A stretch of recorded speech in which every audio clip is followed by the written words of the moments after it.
All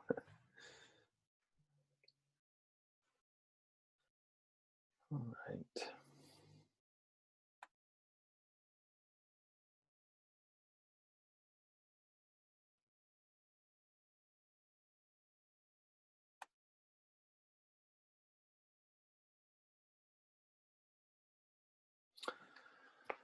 Oh, hello.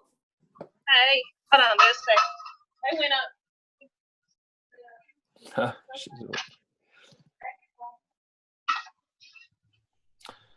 You're at work. Yes, I be at work on Wednesdays. I see.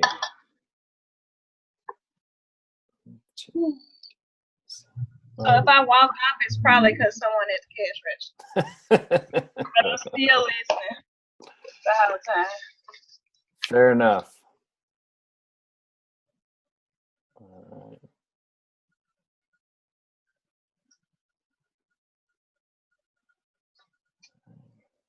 You'll have class every Wednesday at 8:30.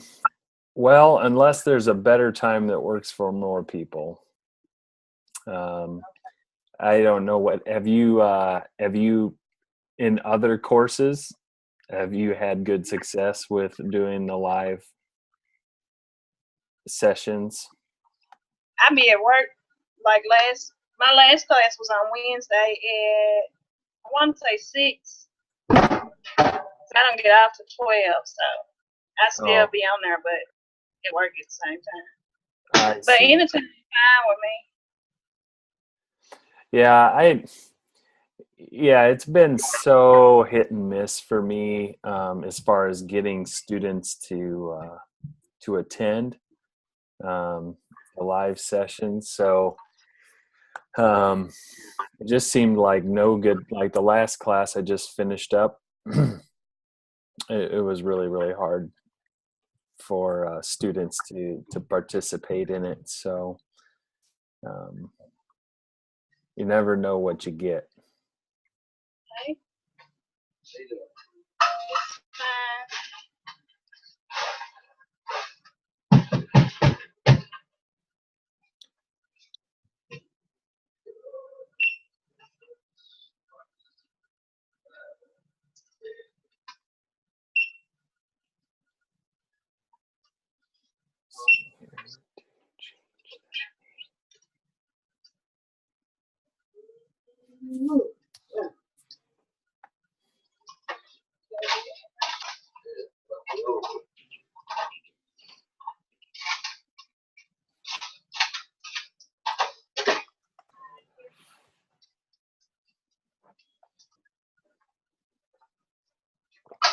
Last class, it was just me and this one man. We were on to there the whole time. And is it? Let me see if I pronounce this right. Prathesia. Prathesia. Hey, and where are you from? Camden, Arkansas. Oh, okay. Not too far. Not too far from where I'm at. I'm in Topeka, Kansas. Oh, okay. Yeah. I think my son. Let me see. My stepson got to go to some college there next year. Well, next month he got an offer. I can't remember what school it is. In Topeka? I don't know. Gotcha. Somewhere down there. Uh-huh. Yep. Is it in Topeka then? Hello, Suma. Welcome. Let's see here. I do not have sound for Suma.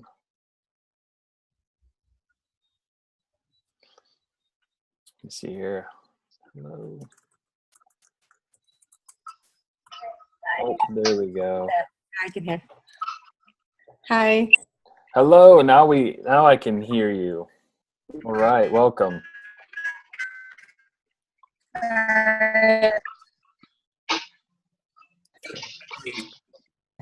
There we go.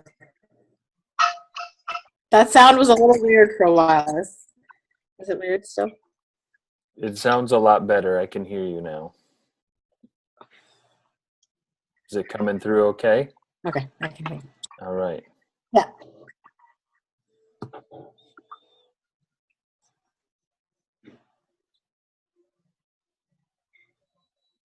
Oh, okay. Interesting. Sorry, I'm messing around some things, so sorry. That's okay. Okay.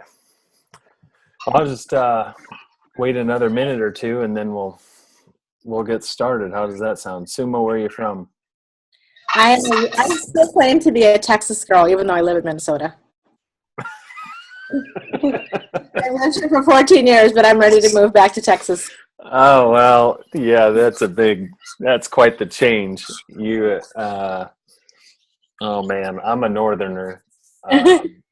So I bet you're dying. And it probably hasn't even snowed a lot yet this year.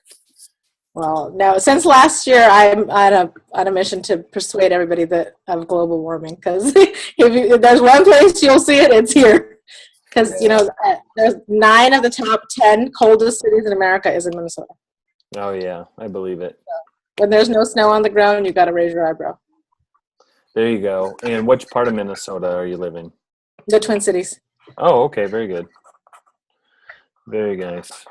And did you say you're from Michigan? Originally, I am. Well, yeah, for the most part.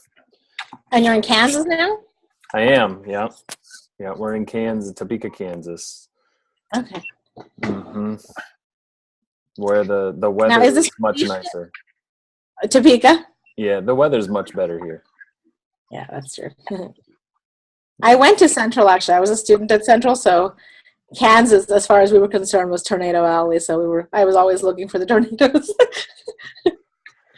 No, yeah, I don't know what it was like over in McPherson, but it's been good here so far. There hasn't been anything to worry about. So, yeah. How long have you been in Topeka?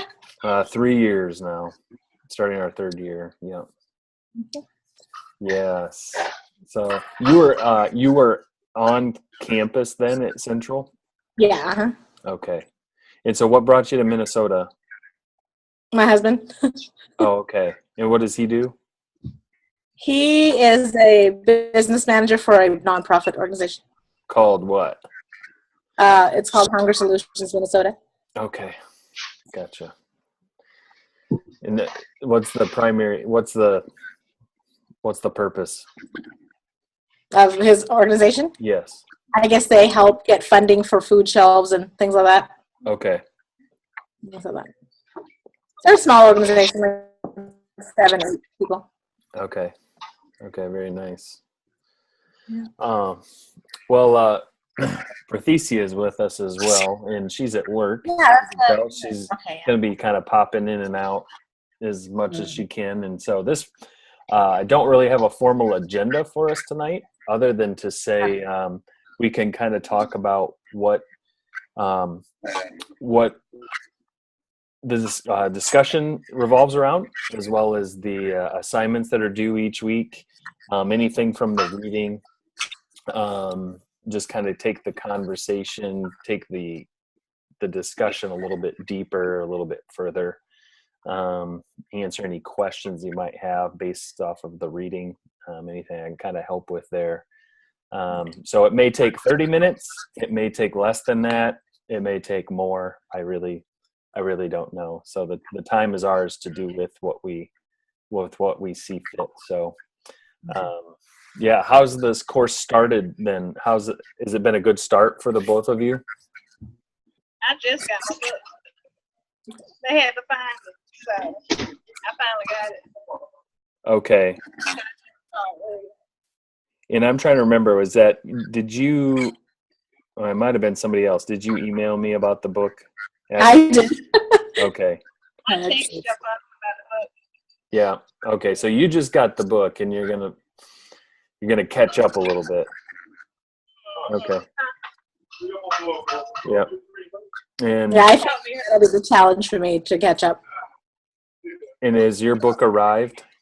No, I'm expecting it hopefully tomorrow, but definitely Friday. Okay. That's when they told me by Friday, but we'll see. Okay. Now, the videos you have in the announcements, do you want us to watch all those videos? So one of the videos in the first week doesn't work. Okay, the YouTube is shut it down, and that happens every once in a while. It happened to me in the last course that I just finished, and so I offer a replacement video for that, which is relevant to what we're talking about in Genesis, and so it's not required to watch it. It's more for your benefit. The other video is a message that I preached a couple of weeks ago at my church, and it has it's really relevant to what we're talking about here. In the book, the author talks about the dysfunctional closet. Maybe you have a junk drawer in your house, or you have a closet in your house that's just a disaster, right? Company's coming over and you just throw everything into it to get it out of sight. And the author in the book says, for Christians, the Old Testament is a lot like that closet, or it's a lot like that junk drawer. We've got bits and pieces of information, in bits and pieces of Old Testament history, but we don't know how to bring it all together and make it more organized. And so really that's what the book is about. And then a message that I just so happened a couple weeks ago that I preached this message, and it really goes along well with what we're talking about here in terms of, can you tell the story of the Bible, or how well can you tell the story of the Bible from beginning to end? What do they all have? What does Genesis have to do with Deuteronomy? What does it have to do with Isaiah? What does it have to do with Matthew, Mark, Luke, and John? What does it have to do with Revelation? These are 66 books written by many different authors over a period of about 1,000 years. So what does that message say? And so that's really what it's about. It's about, again, organizing the closet, helping to pull bits and pieces together to make the story clearer. And so we can tell a better story, right? Mm-hmm. And so really that's what that message is about. Again, it's not something you have to watch, but if you ever have time to kill, you can do that. Okay.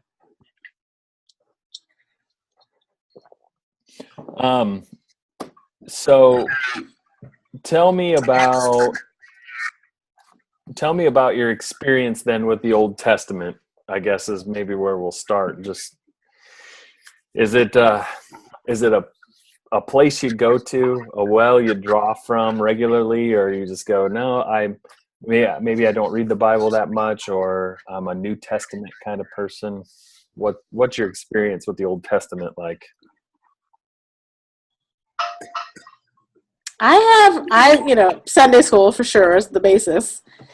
And I don't know, there's just a few stories that I definitely love. Definitely the story of Joseph definitely is like one of my favorite, the whole thing. And I've become more interested in Moses and the idea that he's the friend of God. That's just completely drawn me in. And I haven't done the studying that I want to on him, but that's super interesting to me. And, the books, there's some of the prophets I've never read. Love Psalms and Proverbs. So it's kind of scattered. Yeah, sure. I haven't made it all the way through Leviticus. Yeah, right. So. Yeah, and you might not. It just happens. So thankfully there's not a lot of Leviticus in this class. But point taken. Good. It looks like Prathesia is not available at the moment. So you're still waiting on the book. And let me think here. But I'm trying to remember. You were able to start in the discussion thread, if I remember right, Yeah. because it talks about the story. We're talking about Abraham. Mhm. And so what we'll see then, kind of just as a preview of coming attractions for you when the book arrives, is Genesis, of course, opens in the Garden of Eden. There's Adam and Eve. There is what the Bible would describe, or we would describe as a state of shalom. In Genesis 1 and 2, right? Everything is in harmony with everything else. There's a relationship between the creator and the creation, and between Adam and Eve, and they are experiencing shalom within themselves. There's no shame, there's no guilt, there's no condemnation, and so on.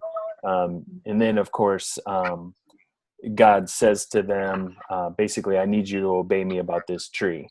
Don't eat from this tree. The day that you eat of it, certainly you will die, which is just like another way of God saying, when you entertain sin, sin causes death. And so death isn't originally a part of that Genesis 1 and 2 environment. And certainly I would think that, as life is flourishing, of course, that doesn't mean that animals aren't eating other animals, and that sort of thing. Animals aren't eating plants, and plants aren't dying. It's just that there is shalom. Everything is as it's supposed to be, functioning. And so, of course, with the temptation and the serpent, sin enters the story and causes death, and they're kicked out of the garden. And things get hairy then from Genesis 3 to 11. There's more disruption. There's more chaos in the biblical story. God tries to restore some of this shalom through the flood and through the Tower of Babel. But it's then in Genesis 12 when they introduce this guy named Abram, right? Mm-hmm. And so God doesn't, even though sin and death has entered the story, God is committed from Genesis chapter 3. God is committed to restoring the brokenness. He could have started completely over from scratch, but he didn't. With the flood, there was Noah and his family, through which humanity would repopulate. But it's through Abraham that God really kind of ramps up this restoration effort, right? And he says, you're going to be blessed, and through you, all of the nations, everyone's going to be blessed because of you. And at the time, he was just one man, and his wife Sarai.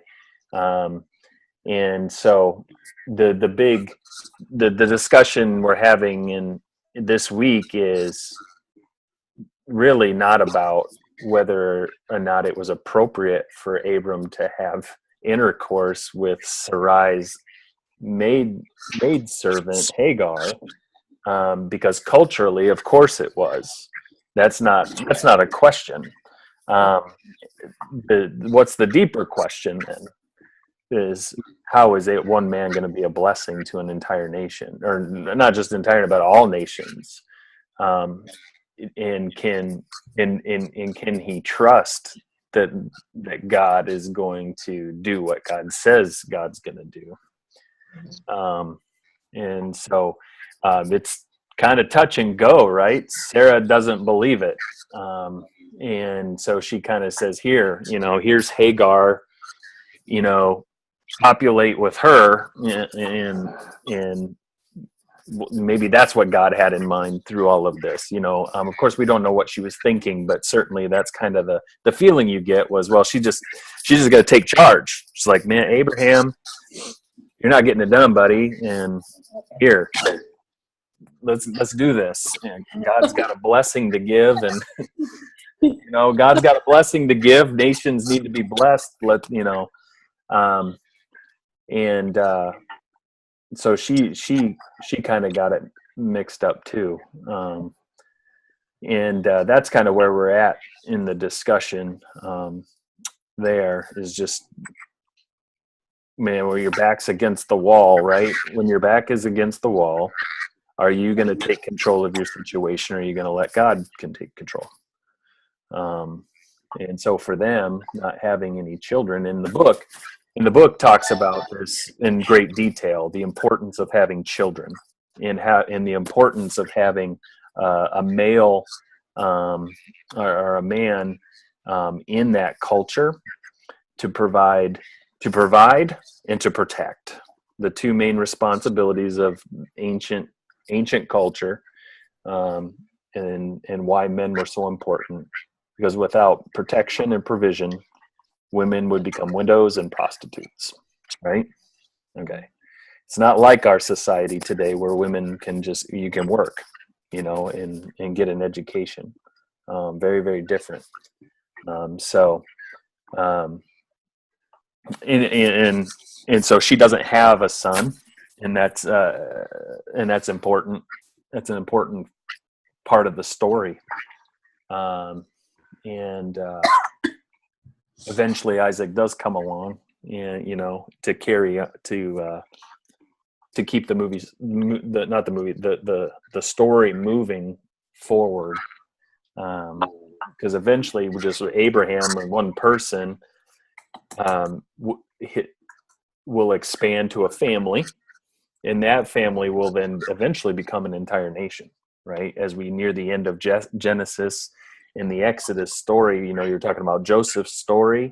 By that time, Jacob's family had well over 70 people, and they all migrate from the land of Canaan to Egypt during the famine, and are reunited with Joseph. So then when the book of Exodus begins, that one family of 70 is now hundreds of people. It's become an entire nation, and they're oppressed underneath the Egyptian Pharaoh as Exodus begins. So we see then that mission of God, which started with one guy named Abraham, it begins to expand. It expands to his family, and then that family eventually becomes an entire nation, which are supposed to be they're supposed to be a blessing to all of the nations. So that's kind of where we're at with that. But the second question really comes straight out of the textbook, and you could probably do a little Google research between now and then. Okay. In terms, I haven't done that yet, but excuse me. We're talking about, again, we're still talking about household structures. And this is actually, this really has a lot to do with the actual house, the four-pillared house. No. And so you could probably Google something like four-room pillared house, and get a really good sense of what living environment would be then for a traditional ancient Israelite household. Okay. I experienced this past summer in interesting ways. My family and I adopted a little boy from Ethiopia, and we traveled to Ethiopia over the summer, and saw a lot of homes that were created this way. The kids get older, they start to marry, they move in with the father's household, and they build additional rooms onto the house. So everybody's house was under construction, because apparently kids were getting married, and a lot of the houses were under construction, but they shared a central courtyard where they did a lot of the household chores and cooking. So it was a really, really fascinating experience. But again, that communal living environment within one's extended family is the basic structure of the house of the father.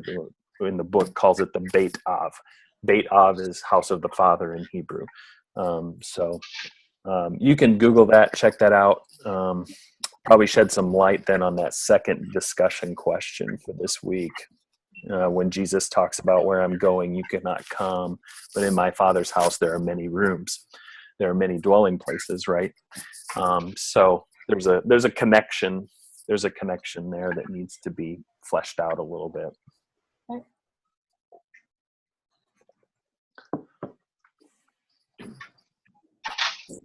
I was just talking to a friend of mine. His name is Dawood, and he's from Ethiopia.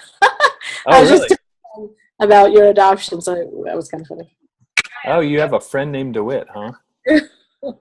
Yeah. It's a grown-up. It's a grown-up, but Yeah. and actually, him and his wife have their own child, but they adopted a little girl, Hannah, from Ethiopia. Oh, very cool.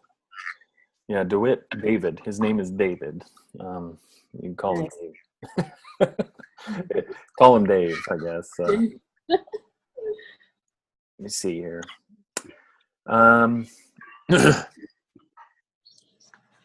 As I look at the application assignments due for this week, it says as you read the book introduction in chapter 1, complete the questions and submit the document to. Okay, so there is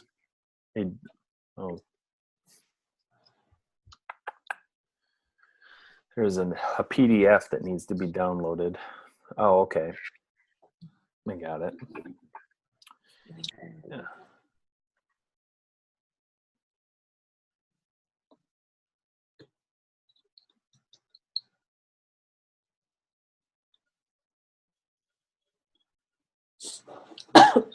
Yeah, so there are quite a few questions here. Man, far too many for us to cover in this time. Yeah.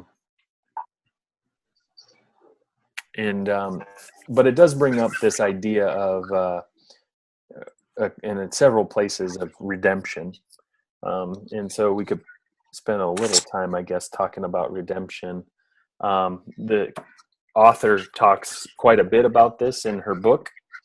And some might call it restoration, which is kind of my preferred buzzword, if you will. We all have our buzzwords in Christian language, right? And so she talks about redemption and how this concept of redemption finds itself. It's not a theological word. It is, but it has its roots really in the biblical story.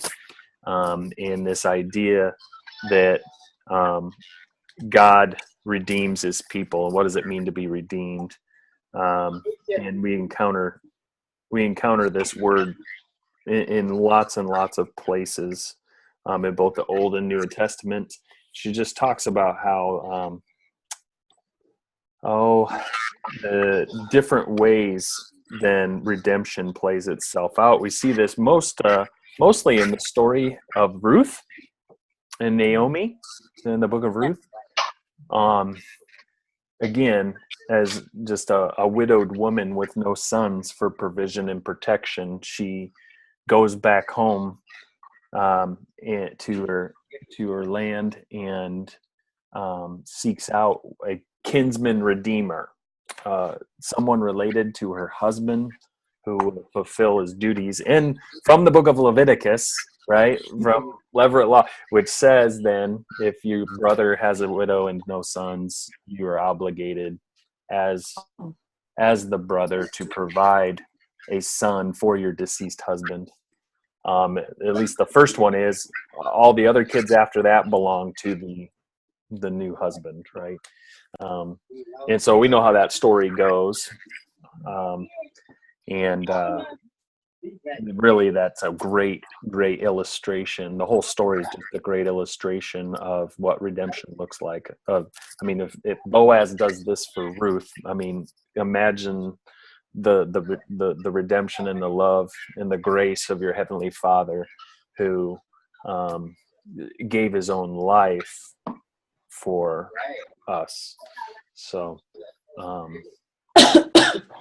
anyway, she gets into detail on that. It's a really good read. I had never heard of this book before this class, and it's been really good. Just resonates with me personally on several different levels. So I imagine that it would be really good for you as well. Let me go back to application assignments here.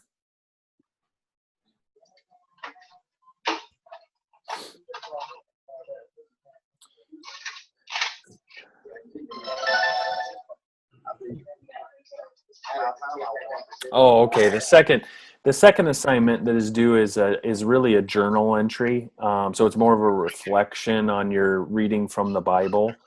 And so from the passages that you had to read today, there were some prompts. I love talking about this. I just, when we read the Bible, just asking questions, what catches your eye, what was exciting or good from what you read, what in the story can you relate to, or what questions or difficulties, what made the story hard to understand. So basically, what did you learn? What was most interesting to you? What can you relate to? And what questions do you have because it just made it hard for you to understand? Those are really, really good questions to ask. So are there any questions about that? The apply one assignment, you have to download a worksheet and fill it out. And the second apply assignment is a journal entry based on the Bible reading for this week. Do we put that in the journal entry? Do they still have that journal entry thing? Like the old one, or we just send it to you like I'm going to make sure I understand your question. The journal entry assignment has basically 4 questions that you respond to from the reading in Genesis, not from the textbook, but from the Bible reading. Yep. So we just attach it like we attach it on paper or something and send it to you. Right. Okay. Yeah. It's a test this week, right? Do we have a study guide for that, or we just? Let me look at the testing here for real quick, since it's not in front of me. Yeah, did you write the test? No, I did not write this test. There is a pre-test, but there's you earn the participation points for doing the pre-test, and then at the end of the course, there is a final exam worth 38 points. Yeah, I don't remember what the thing looked like right now, but is there a listening check type thing that we do? That's what it was called the last class, where it's like you have like a weekly, it's kind of a quiz, if nothing else. Is there that kind of thing? I didn't notice. A weekly quiz? I noticed you had like these essay question things, I thought, other than the apply and the discussions. Is that it? Was there any other assignments? I know there was something else. Well, there. Like the last 2 things, I see it in my mind, but I don't remember what it said. Let me go in through the back door of the course really quick, and it'll take me a second to get there, and just check the grade book, because sometimes what I see on the actual class page doesn't make as much sense to me as when I'm behind the scenes looking at the grade book. It's easier for me to see things in terms of what I'm grading each week. I can better answer that question. So says that there is a week 1. Each week has an evaluation. Yeah, that's maybe what I was thinking of. Yeah. And so yeah, well, let's take a look at that. I'm going to go back into the class and look at this evaluation.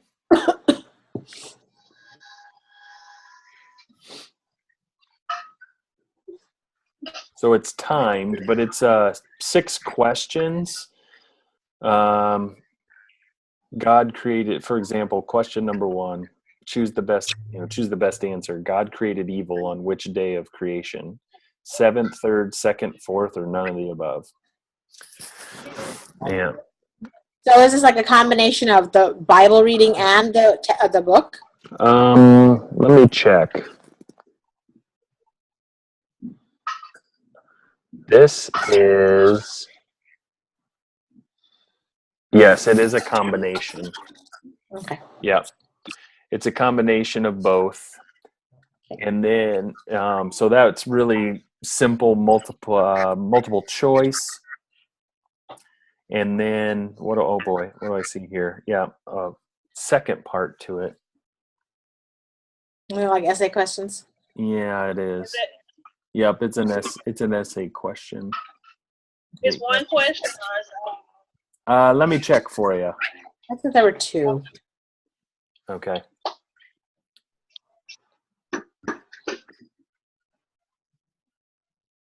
Now there's 3 essay questions for the first week. There's 3 of them,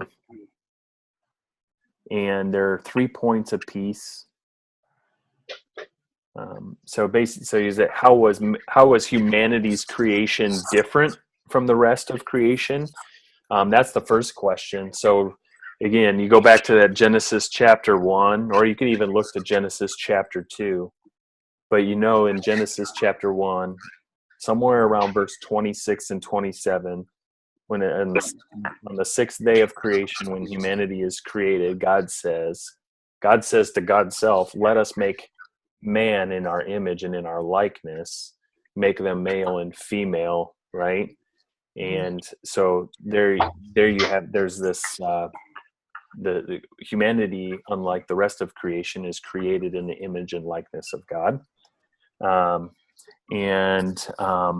And then they're given authority to rule over the fish of the sea, the birds of the air, the animals on the dry land, so on and so forth. So humanity is created for a special purpose then, right? To rule over creation. Now, we have to kind of work out what that means, to rule over creation. Does it mean that, does it mean we get to do whatever we want to whomever or whatever we want because God has given us authority? I don't think so. I wouldn't go that far. Genesis chapter 2 kind of adds to that creation account. We see that after God creates Adam and puts him in the garden, the text says in Genesis 2 verse about verse 15, it says that he was put in the garden to work it and to care for it. So Adam's given a task then in the garden to both work in the garden and to care for it. So that's 3 points right there worth of content. The second question says, describe God's covenant with Abram. So you got to go to Genesis chapter 12, Genesis chapter 15. Review what promises God makes to Abram, and what did God want from Abram, and then the sign of the covenant, which is in Abram's case circumcision. So, and then the third question is talked about the Hebrew term Beit Av, the house of the Father. The third question just simply says, explain what this is. Explain what Beit Av, or explain what house of the Father is. And so three small essay questions, 3 points apiece. A really well-written paragraph will cover it. Okay. Does that make sense? Yes, sir. Man, you guys aren't kidding. There's a lot of content. I mean, thankfully the book is short. The textbook is not thick, but boy, there's a lot of discussion. There's a lot of writing for this So time. if we don't have all this stuff done before Sunday, are you gonna be mad? Am I gonna be mad? I don't get mad. I don't get mad. No, I want. I'm a second career student too. Right? I used to do something else before I was a pastor and before I was a teacher and a professor. I worked in healthcare, and so 10 years ago now, I went back to school. I had 2 kids at the time, married, third one on the way in the middle of all of that, and ended, entered ministry then. So I know what it's like to be a full-time dad and a full-time husband and father, and a student. So, the question to me is not as are you going to get mad as much as am I going to get credit for it after. No, yes. That's my question. So here's the kind of the rule. Right. Obviously, there are a lot of you and only one of me. In work that continues, anything that's submitted late obviously slows me down as well. So I just simply say some credit is better than no credit. It's better to submit something late and get a partial grade for it, and it's going to be fair. It'll be fair and it will be right. It's not punishment. But some is better than none. None can really hurt you. It can hurt your grade. It is a college course too, though, right? So, Yeah. Sure. I don't think you're a babysitter or anything like that either, though. So yeah. Yeah. But the temptation might be just to say, "Oh, forget it. I don't need the points." But you do that once or twice, and you're already down 100 points. You can't make that up. Yeah, right. Yeah, some is always better than none, and you always get some, even if you turn it in late. So, and it's a passing grade. It's not like you're getting 20% of your total what you could get. It's a passing grade usually. This Yeah. before I get my undergrad motivated. Oh my God. My state looked up for me. I missed that last part. You're gonna have to say that again. This is my third of 4 classes that I've got to take by May to finish my degree. And so I have done so much better in school with these 4 classes than I did for my whole rest of my college career, I feel like. So I think you just take it seriously at this point in your life, maybe. I don't know. And I did in my 20s. The finish line is near for you. So I'm motivated. I want to do well. I don't want to just, slide by. Finish strong. Right on. Yes. Good. I'm glad to hear it. So that kind of it. Good. Because you covered a lot of stuff. Is that it? Hey, we covered a lot of territory. Unless you have any other questions, we can wrap it up. My girl keeps hovering by my door trying to mouth things at me, so I have no idea what she's saying. Yeah. I'm with you. Prathesia, unless you have any other questions, I'll close this in prayer and we'll be done for tonight. Okay, that's fine. I'll look back at it, but after a while, so I can make sure I listen. Okay, that sounds good. Well, hopefully hopefully when I pray it comes through. And you keep working, Prathesia. All right. Father God, I give you so much thanks. Love you so much. Thanks for these opportunities. Thanks for these students. And I pray your blessing upon them in this next 6 weeks. Pray for their energy. I pray for wisdom. I pray for good stewardship of the time and organization with what they have, God, to make the most of every moment. Education isn't cheap. It's not free. It costs us all something. And I just pray, Lord, that through this and over the next 6 weeks that we have together, as we open up your word and we read your word and we learn about your word through the textbook, Lord, I pray that our relationship with you would grow.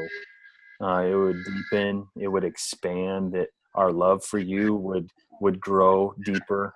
Our love for others would grow wider. That your grace would cover us, and it would cover the rest of the class, those who couldn't be here tonight for this session, God. And so in order to do this well, Lord, you're going to need extra wisdom. You're going to need extra grace.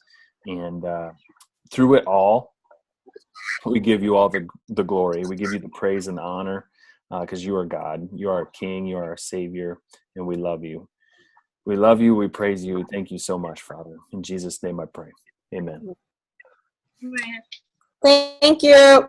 Hey, thanks, ladies, for tuning in. Have a great week. You too. Thank you. Bye. All right. Bye now.